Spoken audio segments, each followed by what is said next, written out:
Si vous êtes demandé en mariage par un homme qui a déjà une femme, vous devez être sa deuxième femme.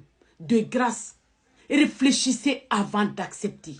Peut-être la première femme qui est déjà dans le foyer n'a pas le choix, elle va subir cette polygamie. Mais vous qui devez rentrer comme deuxième femme, il faut déjà réfléchir. Il faut déjà savoir pourquoi vous allez être deuxième. Il faut déjà connaître votre objectif. Et il faut arrêter de dire que c'est votre destin la polygamie. Parce que ce n'est pas un destin, c'est votre choix. Allah, il nous a donné le choix. Tu peux dire oui comme tu peux dire non.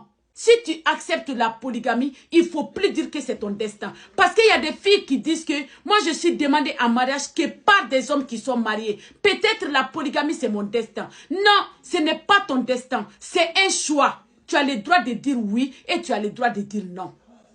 Le voleur peut bien sûr arrêter de voler le jour où il va décider. Et s'il ne veut pas arrêter de voler, bah, il ne peut pas dire que c'est son destin. Quelqu'un qui souffre d'une maladie, qui ne peut pas se donner la santé. Oui, c'est son destin qui est là. Parce qu'elle ne peut pas se donner la santé. C'est son destin. C'est Allah qui peut lui donner la santé. Une femme qui pleure dans son foyer, ce n'est pas son destin. Tu as accepté de pleurer, tu vas pleurer. Ça n'a rien à voir avec ton destin.